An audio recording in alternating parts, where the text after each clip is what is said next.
Boa tarde, Ana Júlia, tudo bem? Hoje nós vamos falar um pouquinho sobre história de novo. Você lembra que nós falamos na outra aula de história que tinha deixado de ter um imperador e tinha um presidente? Hoje nós vamos estudar um pouquinho sobre imigração, por isso que eu tô com essa tiara maluquinha, porque o nosso país tem um monte de imigrante, por isso que nós somos todos coloridos e somos um dos povos mais bonitos do mundo, né?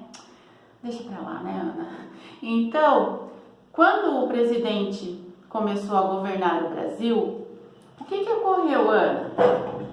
Antes, a princesa Isabel libertou os escravos, isso mesmo. E como que era a vida? Você sabe como que era a vida no início da República? Olha, não tinha carro. As pessoas andavam a cavalo, carroças, e as pessoas mais ricas tinham carruagem. Mas eram mais os cavalos que todo mundo tinha, tá? Todo mundo andava de cavalo para longas distâncias. Os homens, eles eram bem elegantes, eles usavam cartola. Quando uma dama passava na rua, uma senhora, uma mocinha, eles tiravam a cartola para cumprimentá-las. Que charme, né, Ana? E as mulheres, elas imitavam as roupas lá da Europa, mesmo o Brasil sendo um país quente como ele é, tropical, né, nosso país. Elas usavam muitas roupas, elas usavam saias, três saias por cima uma da outra, e o chapéu e a sombrinha eram acessórios que não podiam faltar, ficavam muito elegantes, muito gatinhas. E mesmo as damas mais ricas como as mais pobres tinham chapéu e sombrinha.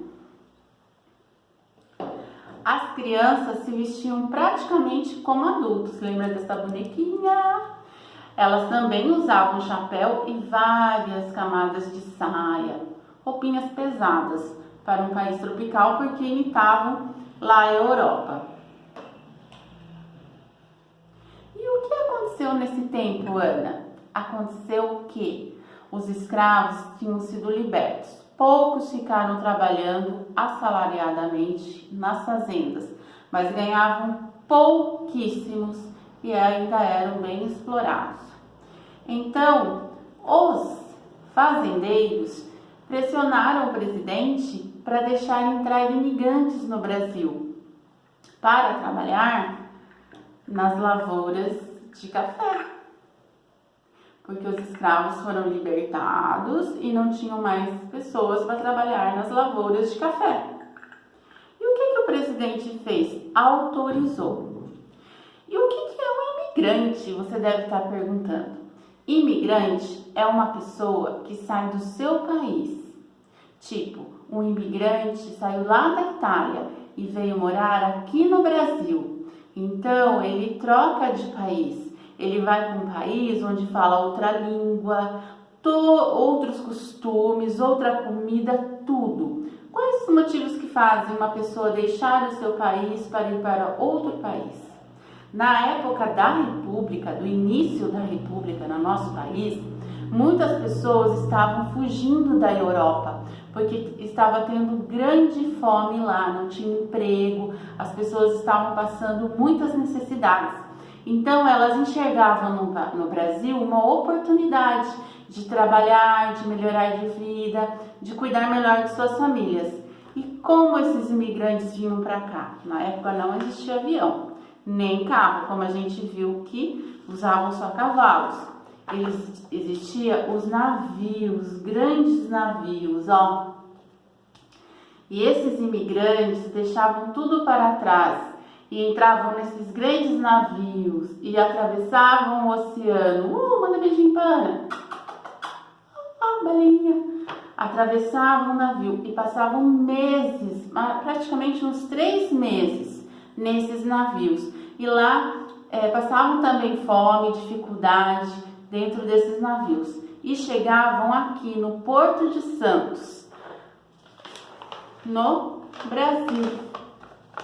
E lá no no final do século XIX, no comecinho da nossa república, no comecinho que o presidente estava governando o Brasil, que não havia mais imperador, 3 países se destacaram que vieram para cá, morar aqui. E quais foram esses países, Ana?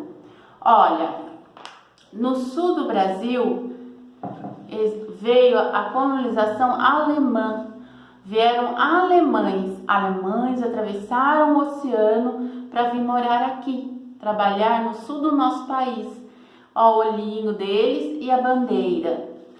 Hoje em dia, você pode ver na televisão uma grande festa que comemora a imigração alemã, que é a Oktoberfest. Pesquisa para você ver na Oktoberfest. São todos os imigrantes de alemães que foram morar lá, no sul do país. No nosso estado de São Paulo, que se plantava muito café, vieram para cá os imigrantes italianos, mas muito mesmo. A maior concentração de imigrantes italianos é na região do estado de São Paulo, que é a nossa região, é o nosso estado.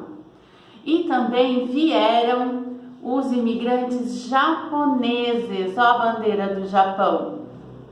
A bandeira do Japão, a bandeira da Itália e a bandeira da Alemanha. E todos esses olhinhos são os imigrantes que vieram naquela época, que foram os alemães, os italianos e os japoneses. Os japoneses também se concentraram na nossa região, do estado de São Paulo, principalmente numa cidade chamada Atibaia, onde fica a nossa escola Júlio César, onde você mora, e nós estudamos lá. Não é legal? E eles vieram para cá para trabalhar nas lavouras de café. Só que os fazendeiros pagavam muito pouco. Eram considerados escravos brancos. E o que aconteceu? Eles começaram a ir para as cidades. Poucos deles ficaram na zona do café e alguns vieram para a cidade e tornaram-se costureiros. Ó, tesourinha dele. Costureiros, alfaiates, comerciantes, sapateiros, cozinheiros, e assim foi. E aí no início da República são esses 3 países que vieram para cá. Hoje em dia, Ana, muitos outros imigrantes vieram morar no Brasil, pessoas de países do mundo inteiro. É por isso que eu estou usando essa tiara, porque o Brasil é um povo muito colorido. Tem nações do mundo inteiro aqui. E nós somos um pouquinho de cada uma dessas pessoas. O brasileiro tem um pouquinho do negro africano, do italiano, do espanhol, do francês, do alemão, do japonês, do chinês, do coreano. É tudo uma mistureba. Por isso que nós somos muito bonitos, ok? E sabe de uma coisa? Os italianos que vieram para a nossa região ensinaram os brasileiros uma coisa muito gostosa: a pasta. O que é a pasta? Não é pasta para guardar as atividades. Pasta em italiano significa macarronada. Olha, Ana, mamma mia, uma delícia macarronada, adoro macarronada. E a sua atividade vai ser o quê? Você vai preparar uma macarronada junto, claro, com o auxílio da mamãe Paula, e vai tirar uma foto para pro Cris, tá? Olha que delícia, vai ser meu almoço de hoje, tá? Mamma mia, que delícia, tá bom? Um beijo, tô com saudade, logo nos veremos de novo, tá? Lave bem as mãos, se for sair, usa máscara e álcool gel. Se cuida que você é preciosa. Beijo!